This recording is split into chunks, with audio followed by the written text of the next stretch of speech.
We're live now. Okay. We're live. Okay. I would like to call the regular council meeting of July 13th to order. First is the approval of the agenda. Councillor Sullivan, Councillor Sproul, all in favor? Next, we have adoption of the minutes. Councillor Sproul, Councillor Brown, all in favor? Sorry. I have We'll a get there. question. I have something to add to the minutes.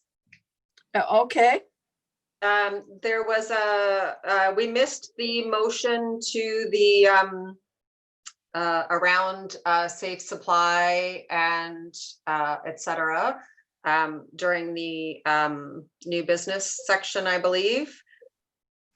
So I talked to Clayton and he suggested that we just bring that motion forward again and make the amendment. okay, so would you like to do that? Yes. Amend. Please state the minutes that you're changing. Okay, so I'd like to amend the minutes of the June 22nd regular council meeting to include the following motion: for staff to write a letter to the Minister of Health and PHO advocating for increasing safe supply,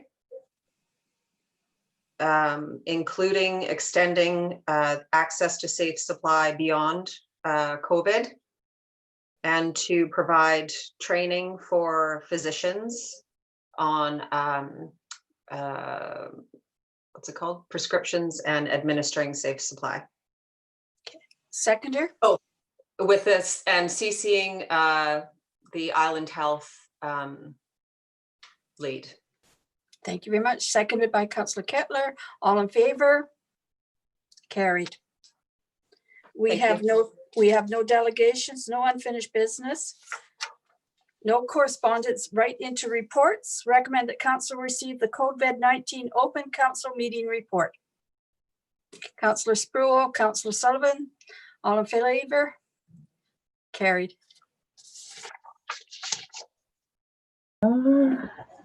Okay, hello, thank you, Council. Staff is bringing this report to you as the ministerial order that allows councils to have meetings electronically rather than in person due to COVID was changed in mid-June.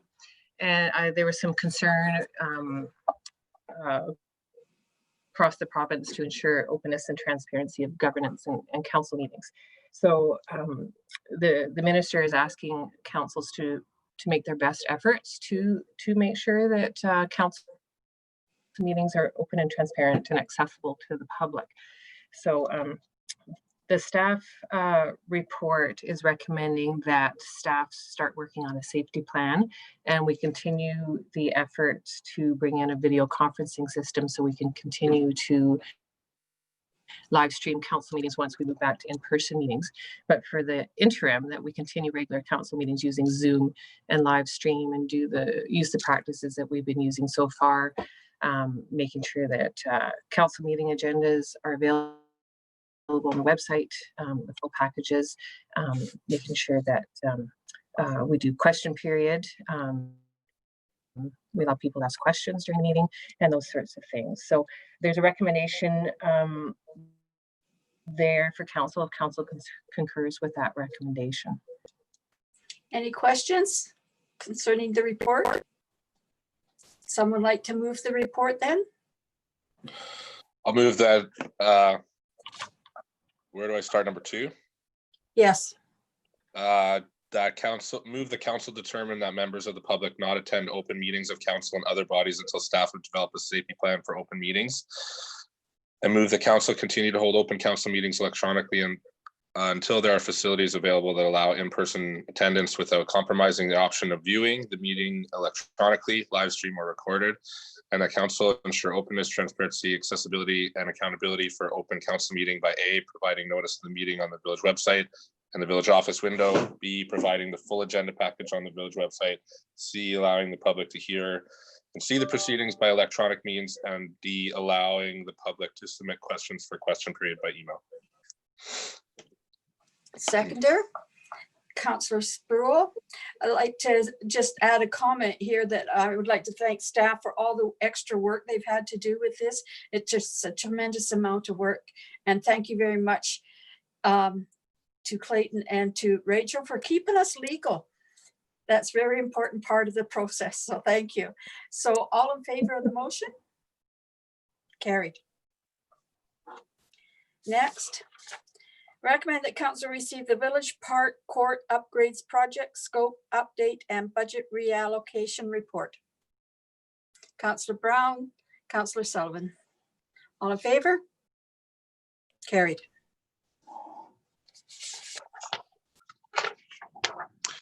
All right, good evening, Mayor and Council.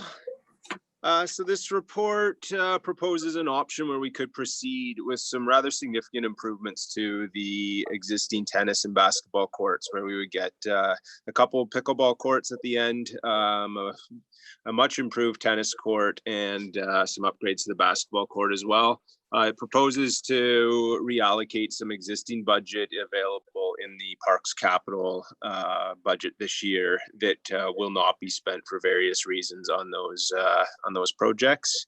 And just one thing to point out or just reinforce, the existing fills underneath the court we know to be unconsolidated and have some minor contamination. That was information we gathered during investigations back in 2015 when we were exploring installing a skate park there. This project does not propose to remedy that issue, which would be several $100,000, but it does propose a very nice new surface, crack repair, some new nets, and just generally a much improved experience. So any questions? I'm available. Any questions from Councillor Sullivan? Yeah, thanks, Kevin, for this report. I'm pretty excited about this personally. I just haven't read anything about the fencing. I'm assuming that when it gets fixed, the fencing at the bottom will sort of be fixed up.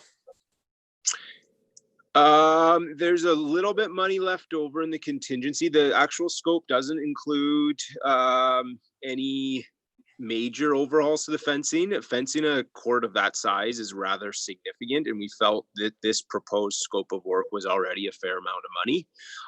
We're hopeful that we could perhaps do some minor tweaks, but nothing significant to the fencing. So the gate entrances, it would be nice to improve those, but new fabric or new posts for the fencing is not proposed within this scope.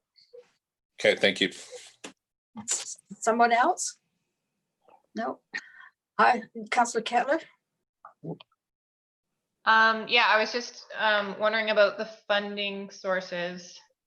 Can you talk a little bit about the number 6 mine and the Lake Park boat launch that will be reallocating those funds? Have we finished the works that we need there, or we're putting them off because they're too expensive? Is that the case with at least the boat launch, I think? Yeah, so with the boat launch, we've initiated work, and because of the fluctuations in water levels, we're looking at installing some sort of ramp and bridge system. That's in the preliminary investigations, that's what we've learned would probably be the best approach, and it's significantly more than we have in the budget. So we have reserved some money or retained some money from that budget to continue on with our design work, and then we would be in a better position to bring forward to council during budgeting time what the actual cost of proceeding with some substantial improvements out there. In the interim, we are struggling with maintaining those to a safe standard. There's no doubt those docks are in a poor state of repair, and we're going to need to do something. The reality is, with trying to do work during fish windows and that kind of thing, we're not going to be able to do anything this summer. So we thought that this money could be reallocated to this project. For number 6 Mine Park, we've done some improvements to improve the surfacing of the playground and installed a new spring toy. To replace the old wooden toy would probably be $15,000 to $20,000, which we don't have budget for this year. So what we thought is we'll continue to monitor that facility, and then in the coming years we can make a specific request for budget at that time. Councillor Sproul, you had your hand up? Your mic's on, not on?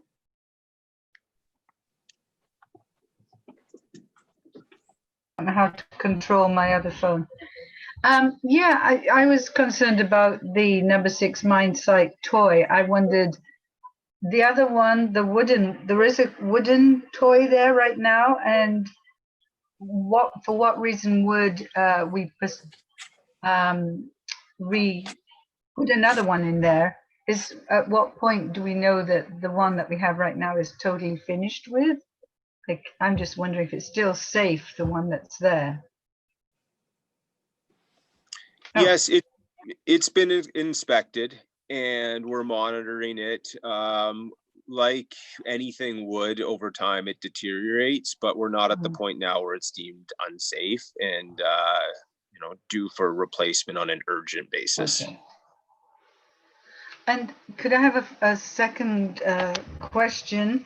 I understand all about the subsurface of the court area, but it just seems a pity that it won't. How long is it expected to last, given that we're doing a more temporary fix? Like it's 62,000, and what are we, how long is that going to last before we have to redo it? Yeah, the contractor, rarely do they want to commit to specifics with that. They're very confident that the armor crack repair system, it's a flexible fabric that they use, so it does allow for some shifting over time, but still maintaining the surface. It's a very specific product used for this type of work. So they're confident that we're going to be able to extend the lifespan of this without needing to make that several $100,000 investment to totally renovate and repair the courts. That I don't want to say a specific number and pin that down, but I'm going to say several more years anyway. I think the challenge we have right now is the courts are barely playable. So we're trying to get something out of kind of nothing. And this is kind of the hybrid approach that staff are proposing. Okay, thank you. It would be nice to see the uptake of people using it. I think we're going to make some people very happy in the community that this will be additional, and that it's the perfect time of year to be putting it in. So look forward to seeing it. I like the colors that they've chosen for the tennis and the pickleball, the blue-green. As I'm not a pickleball player, I didn't know that was what they did to them. But anyway, could we have a motion? I will can I? Yeah. I'll recommend that council reallocate the funding source from the following projects in the village's 2020 to 2024 financial plan bylaw to the Village Park Court Upgrades Project. $8,695 from number 6 Mine Playground Replacement Project in the village's 2020 Parks capital budget. CFWD accumulated surplus funds. 20,000 from the Lake Park Boat Launch Dock Improvements Projects in the village's 2020 Parks Capital Budget Host Amenity Funds, and $14,055 from the General Financial Stabilization Reserve. And that council direct staff to amend the 2020-2024 financial plan bylaw to reflect the change. Seconder, Councillor Sullivan, all in favor? Carried. Next, recommend that council receive the village office reconfiguration plans report. Councillor Brown, Councillor Sproul, all in favor? Carried.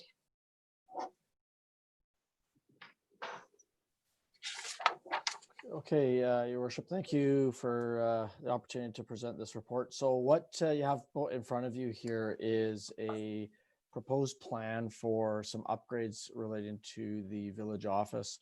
As we've been completing our village safety plan relating to our staff as well as other visitors to the site there, we've certainly come, and I've presented in the past COVID updates, some challenges in our village office. So what we have been doing as a group here is we've been looking at how we might be able to accommodate some of those options so that we can move towards reopening the village office in a safe manner, both for the public that's visiting as well as the staff as well. So what we did, and just for note, what we did do, we actually did start today. We because we are still have some restrictions within our capacity in our office, we did today open up the recreation center. I just wanted to pass that along as information. And it is available for the community if they're interested or need assistance. They can certainly either call in. They've always been open for the call-ins, but they can visit the office or the rec center. We are still encouraging people to email, call in, just to limit the amount of times people do visit the office, but they are able to come by now. So what we have in front of you here is a plan for us to do some modifications to the office, and specifically the first phase there is to modify the front office where we can actually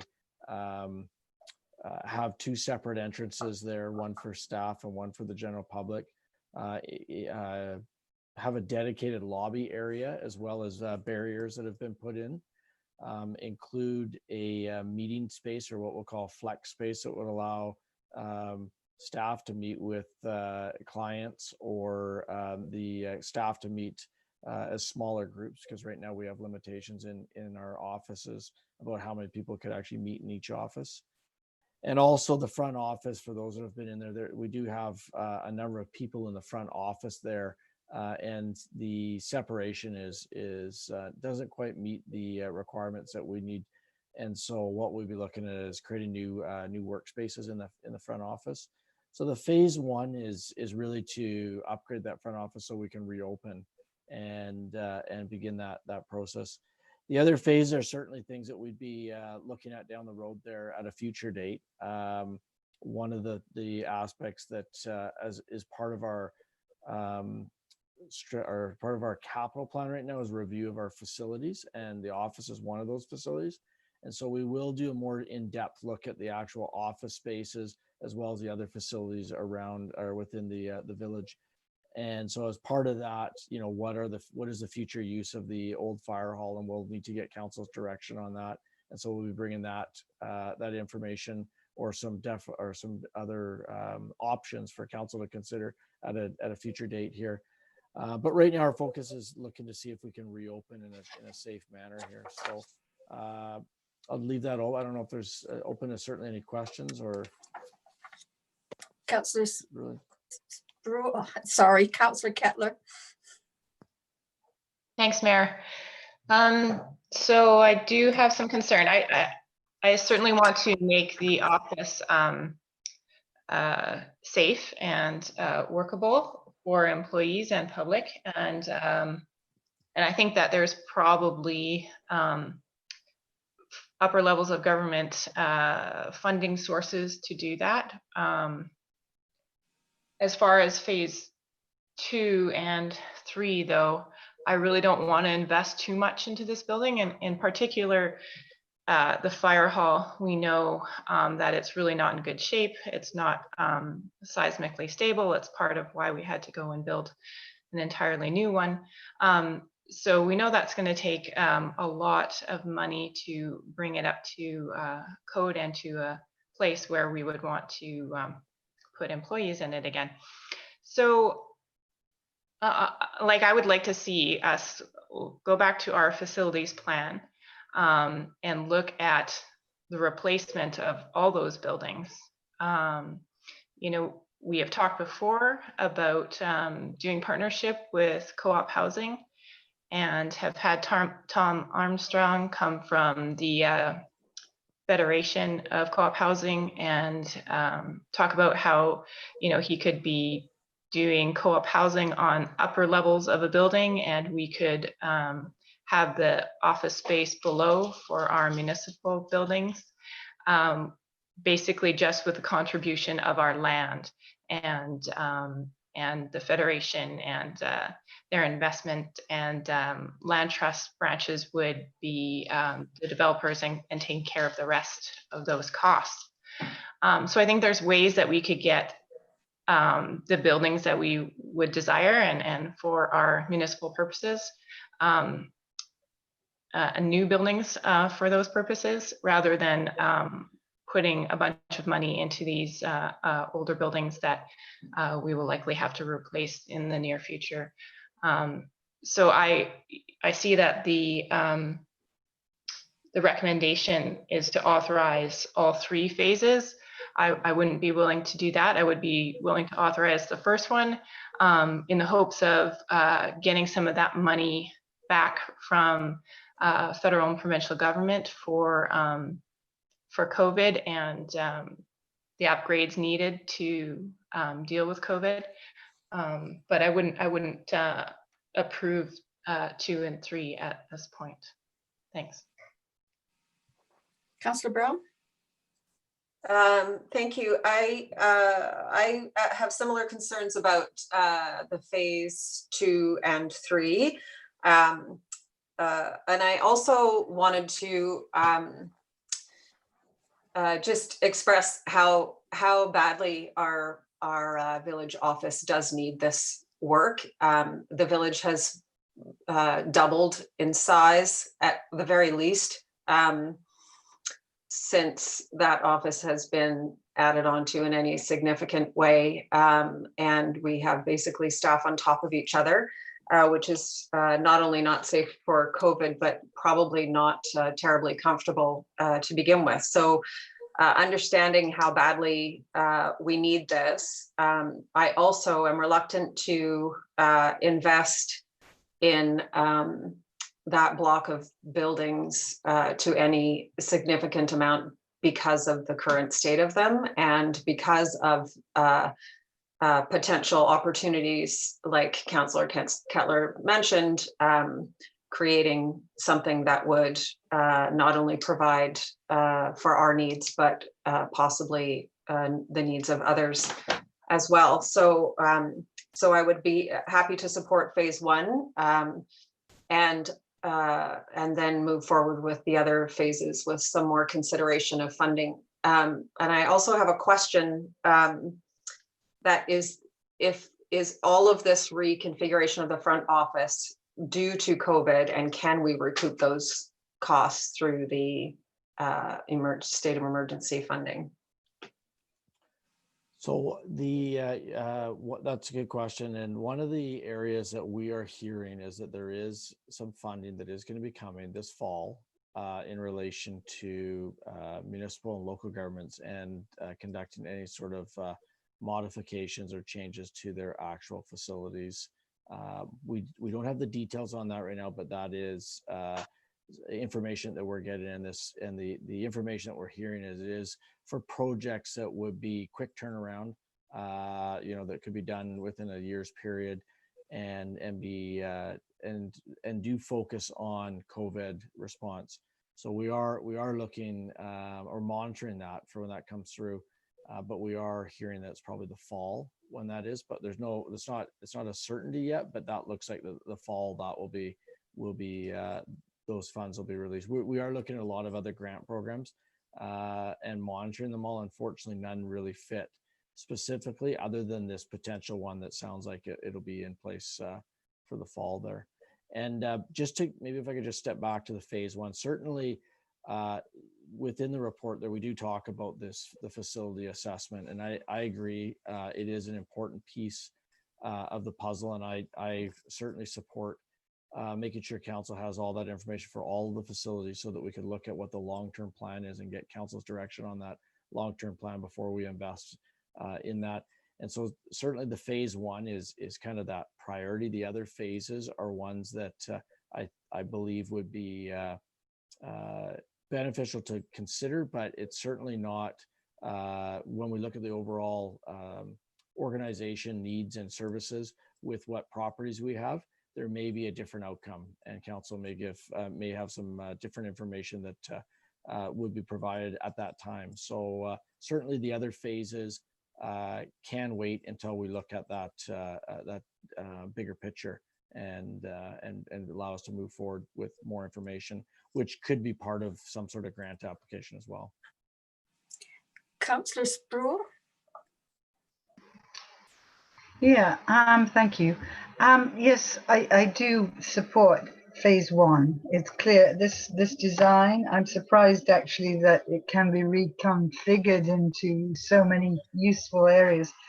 As far as the fire hall when it's vacated, and yeah, that's the building that will be empty. The idea of rebuilding the building or pulling one down, it's or trying to reconfigure all of our facilities. It would be difficult for us. What would the village do? What would staff do if we pulled down the end of the block? Where would we go while the building was on? I really do agree that we could put a two-story thing, but it's just moving people around and bodies. So anyway, I bet people have thought of that. Thank you. Councillor Sullivan? Thanks, Your Worship. Yeah, I also support phase one. I like phase two and phase three, just the thoughts about it. It's nice to think about when we do get the fire hall opened up that we will have this super old, new empty space. New old empty space. So it's nice to think about what we could do with that even without retrofitting it so much. I mean, I'm fully supportive with Councillor Kettler's conversation about pulling down the block and building some extra stories on top for housing and stuff. But I mean, that sounds like it's 5 years away. I mean, we have some major projects on the go, or for 2 or 3 years. So yeah, I'm definitely going for phase one for sure, but I don't think phase two and phase three, maybe we will have to enter into those phases before we can, I don't know, get to the rebuilding our entire municipal block. It's just something to think about. You almost said exactly what I was going to say. My only concern about not approving phase two at this point would be when the funding is announced for phase one that we could apply. Is it only once that you get to apply? That would be a concern. Or could we combine the two and put it in? And if it's to our advantage, I think we might look at it again at that time. Because I agree that the facility review will not be done till next year. Plus the fact that if we're going to move forward, I totally agree that we need to move forward, but we also have the cost of getting public works set up. That's going to be very expensive, moving them down there. So this is not, I agree, it's going to take longer than 5 years probably to get to that point. So I think we need to make the best of the situation at this point as we can for our staff.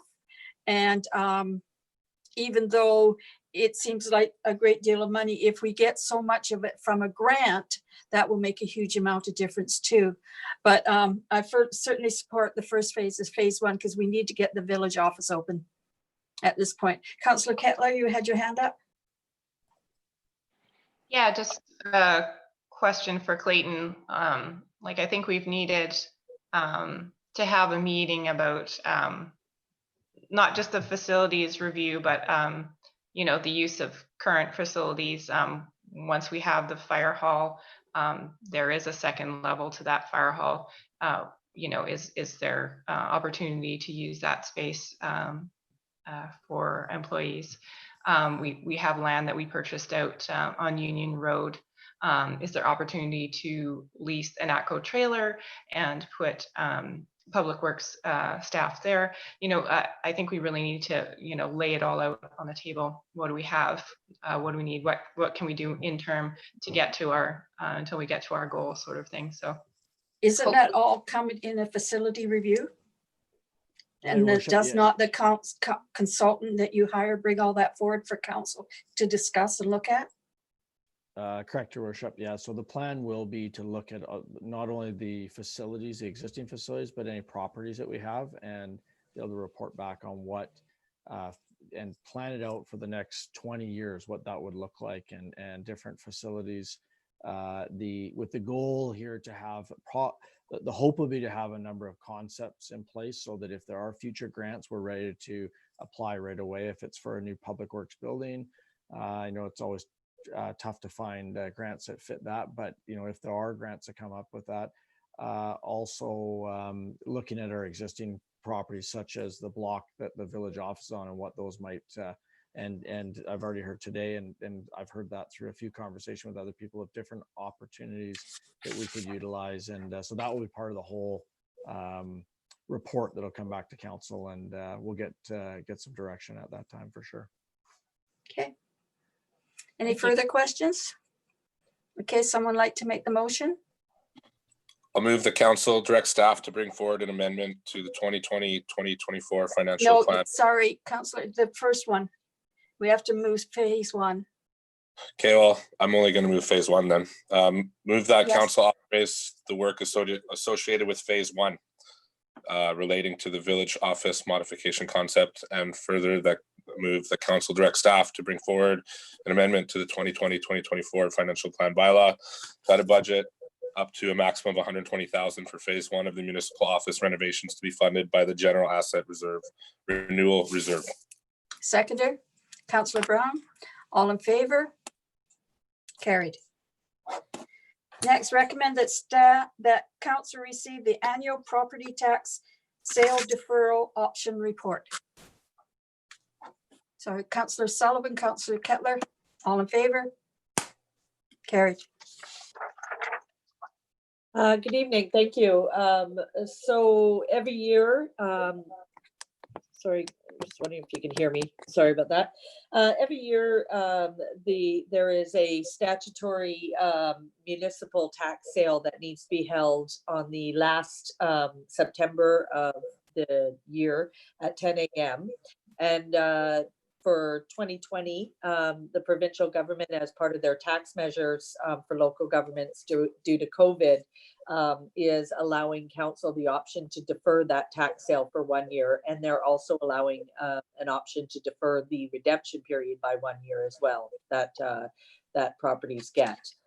So what would happen then is the taxes that are delinquent in 2020 would then stay delinquent in 2021. And then at by September of 2021, those properties would need to pay their 2020 delinquent taxes, and then also their 2021 delinquent taxes that would become due at that time to avoid a tax sale in 2021. If council does wish to defer this tax sale by 1 year, then you would need to do so. You'd need to approve that through a bylaw. And so if you do wish that, you can direct staff to bring back a bylaw at the August 10th council meeting. It would not hurt the village's cash flow. It's only $18,000 that's due for those taxes. And it could provide some relief to those property owners that have lost their income due to COVID. However, it would also, it would also cause possible hardship to those properties, because they would not only have to pay interest that compounds at just like between 5 and 7%, depending on the provincial tax rate or interest rate. But they would also then have to make sure that they have both their 2020 and 2021 delinquent taxes to avoid tax sale in 1 year. So based on that, staff isn't actually recommending this. There is, though, a couple of new properties on this list, but for the majority of the properties on the list are ones that do manage to come up with the cash every September to avoid a tax sale, which we have not had an actual tax sale since, I think, 2012 at the village. Yeah, so basically, council can choose to do nothing at this meeting, and we'll just continue with the 2020 tax sale come September. We have to make sure all the properties are given notice and proper information about the delinquent regardless of your choice. Or you can direct staff to bring back a bylaw to defer the tax sale at the 10th meeting. Councillor Sullivan? Do you want to comment on this? Yeah, I don't know. Tell you the truth, I'm 50-50. I think I would support doing nothing personally, or Thank you. helping. I don't like whatever the wish of the council really is on this one. I would go along. Councillor Sproul?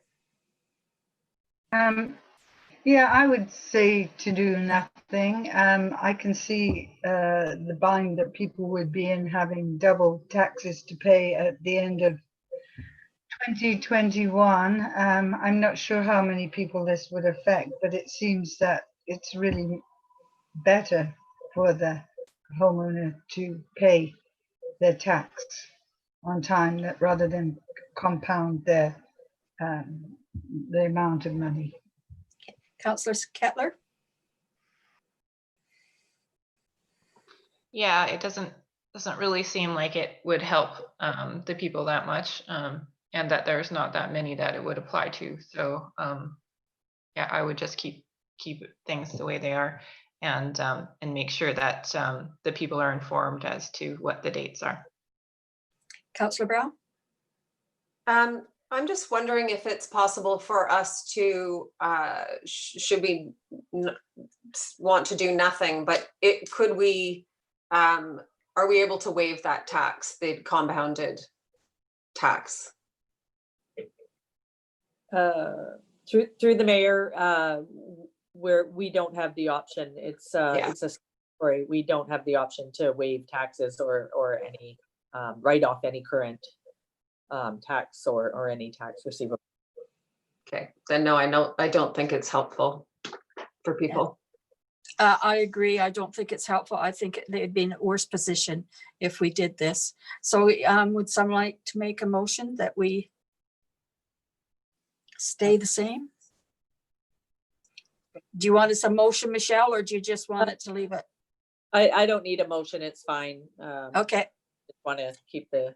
We'll move forward with notifying property owners just like we would normally. Okay, thank you very much. Next, recommend that council give notice of the meeting on August the 10th, at which council will consider the 2019 annual report and submission and questions from the public. Councillor Brown? Councillor Sullivan, thank you. All in favor? Carried.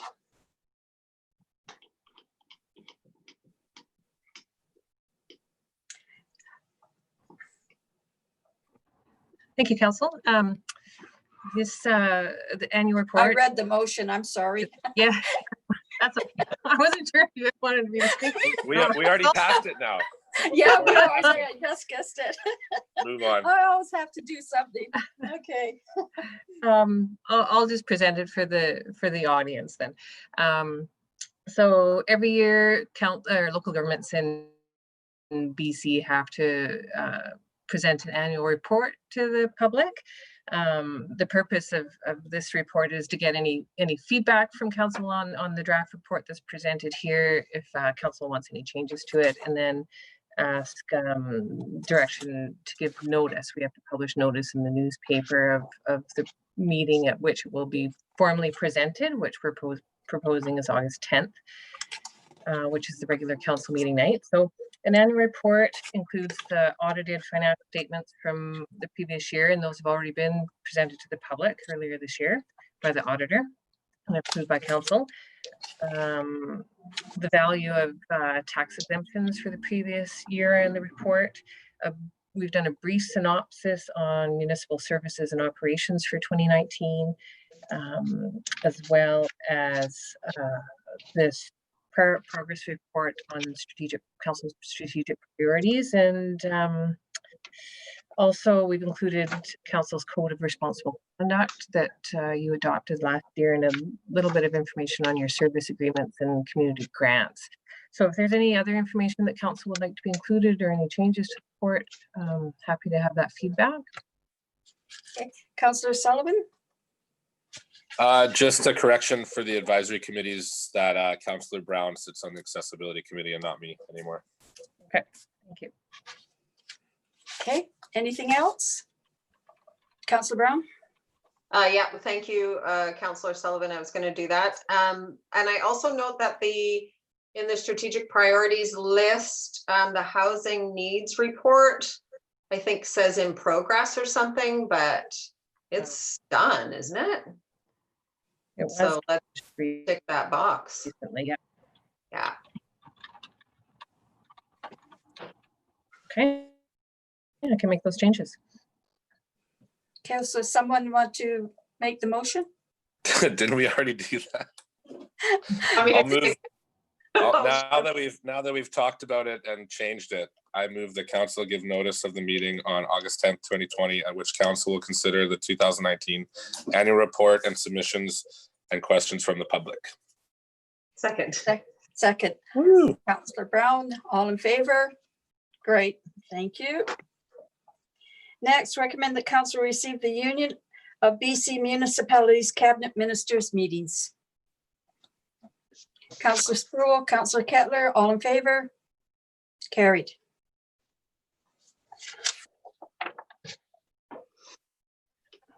Thank you. So with UBCM this year, which is your annual conference to lobby the provincial government for things of provincial nature, is going to be held virtually this year because of COVID in September.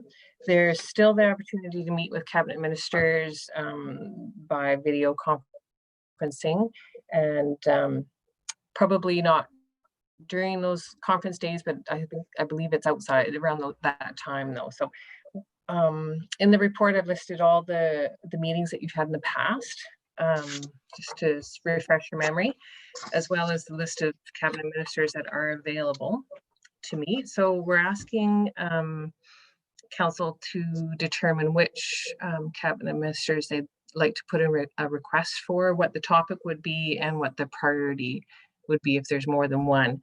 And one thing that I neglected to mention, I think it was at your last council meeting, you did ask to write a letter to the Minister of Forest Lands, and can't remember the rest of the name, but about the groundwater extraction resolution. So as well, I've included your resolutions that council is submitting to UBCM for consideration. One was on clean renewable energy project funding, and the other was environmental values for private managed forest land program. Okay. I do have an update on, I said that I would contact UBCM, and I did, and I talked to Jamie Justison, a staff person at UBCM, about the minister's response to the groundwater extraction.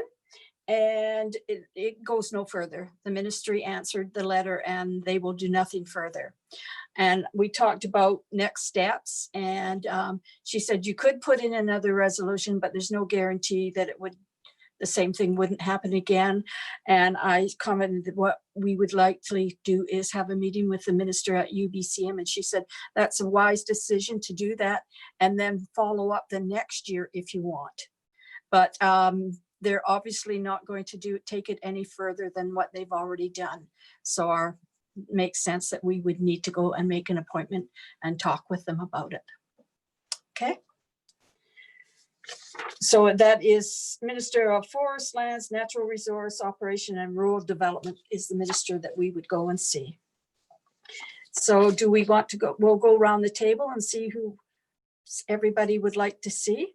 I think, to me, I would like to see the Minister of Education and go forward with in discussions with the school board chair and board.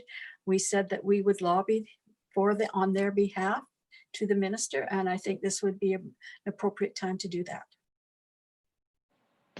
Okay, next, who would like to go next?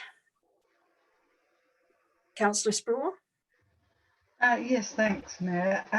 What was it we would lobby the Minister of Education with the local school? What aspect? We talked quite a bit. The school is at capacity and they need additional spaces. So they're going to, we're going to work with them and come up with, because we need to be speaking the same thing, not going in different directions. So they will work with us on a presentation to the ministry. Okay. Okay. Next. Councillor Kettler. Yeah, I think we could also talk to the Minister of Education again about the funding model itself, because that really seems to be a problem, that you have to have the kids registered in order to receive the funding.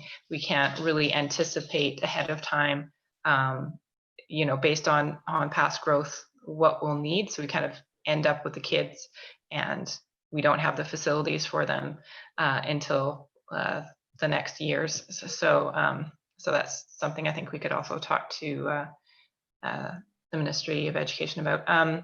I just wanted to thank Rachel for those 2 resolutions. I think they were written really well. I'm very happy with those. The one regarding BC Hydro, I would like to talk to, I guess, the Ministry of Energy and, is it Mines? No, I don't know what minister that is. Ministry of Energy. And yeah, talk about the standing offer program that BC Hydro canceled. You know, the resolution does a good job of speaking to that, that local governments need that program if we're going to have sort of any independent power solutions. So that's one I would like to speak to. Also, possibly the Ministry of Public Safety, with all the controversy around what's happening with policing and defunding police and Black Lives Matter. I think that it's a good time to speak to them about where we're at with policing, ask them questions about where we're at with implicit bias, use of force, and new programs that would take some of the burden off police, like we're seeing in other areas where they bring in specialists in mental health or drug abuse and addictions counselors along when they attend calls where they know that those are part of the issue. So I think it'd be good to speak with the Minister of Public Safety if we have the time to do that as well. Okay. Councillor Brown.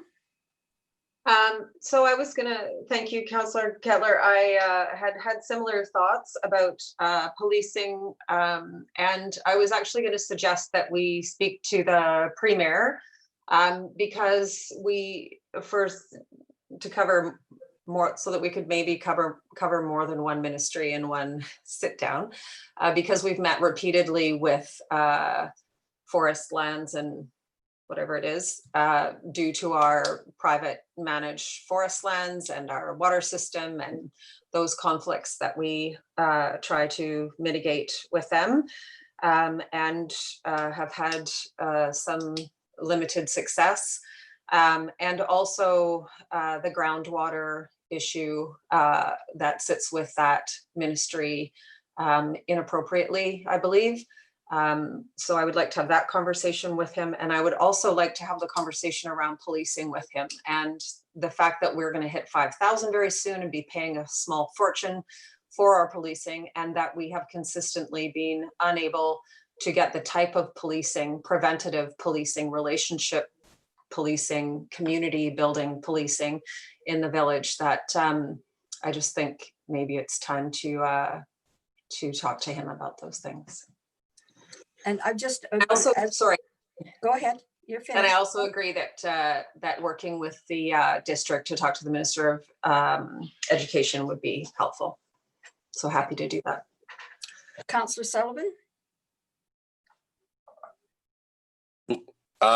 Just for clarity, Your Worship, when you, at the beginning of this conversation, you were talking about that Rachel had talked to the Flynn Road minister. Is that?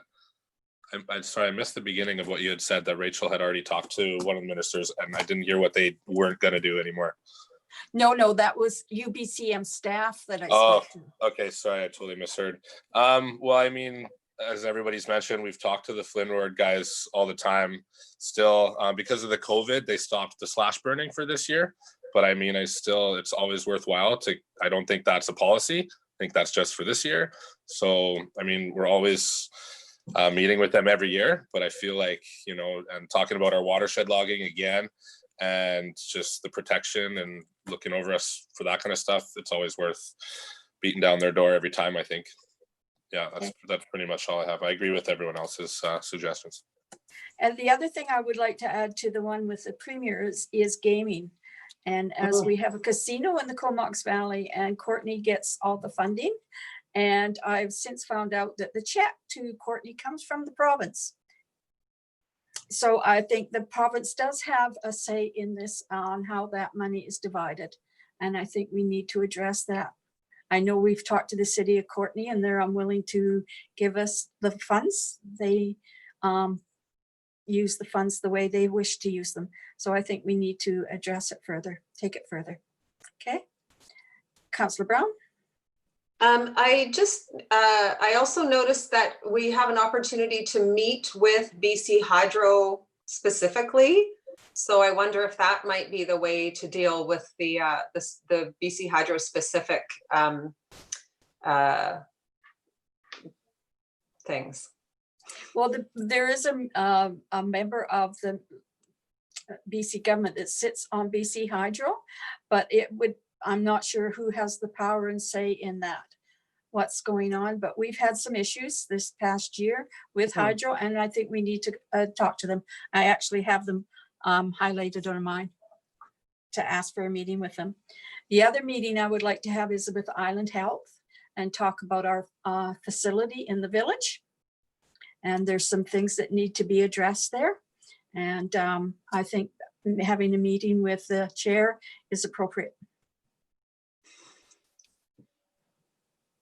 Yes, Councillor Brown? So we have to rank them in order of preference? Yes. Is that the suggestion? I think with all the ones that we have, if we make the premier our First.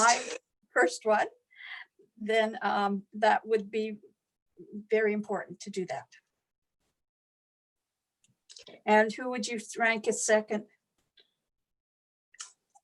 I would do the education second. Yes, yes, Yeah. yeah. We've actually been to Lands Forest quite often. They might miss us if we don't go this year. Right. Might be noticeable. Okay. Anyone else with anything? If it comes up with any afterthought, please don't hesitate to bring it forward. Okay. Rachel, you have it all?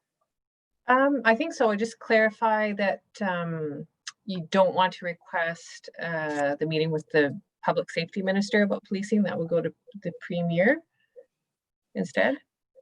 That's correct. No, I think it's really good to do both myself. Try and So get could we both go, out there. yeah, so we could go premier education, Public safety. then that one, sorry. Okay. And then BC Hydro and Island Health. Mhm. And then there Was was there a minute of energy on the Oh, and energy mines. clean, the Yes. renewable energy. So would that be 4? Yes, Okay. Great, thank you. okay. Next, we're on to bylaws. Someone want to move the recommendation? I'll move the council adopt council procedure amendment bylaw number 1132 2020. Seconder?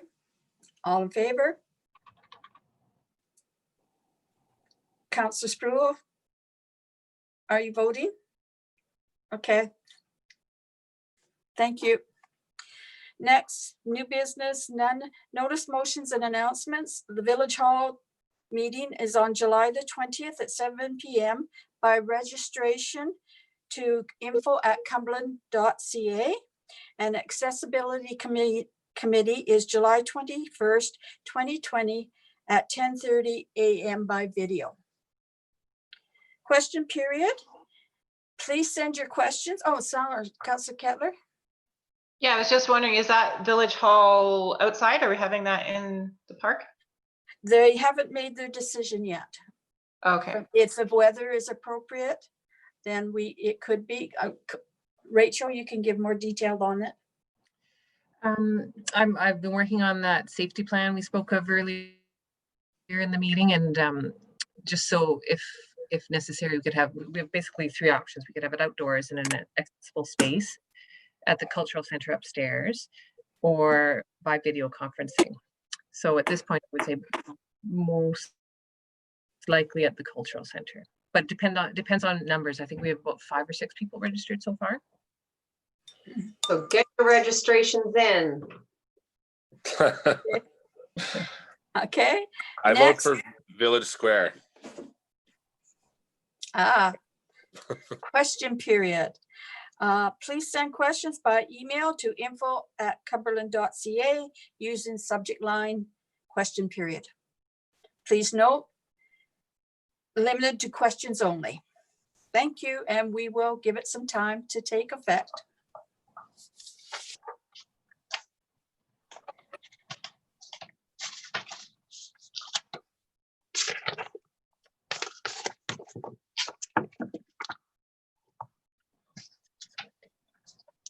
Quiet night tonight, Rachel?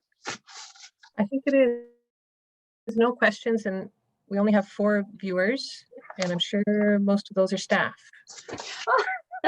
Quite possibly. There might be 1 or, yeah. So there's no questions. Okay, so motion to adjourn. Councillor Brown, Councillor Kettler, all in favor? Carried. Thank you.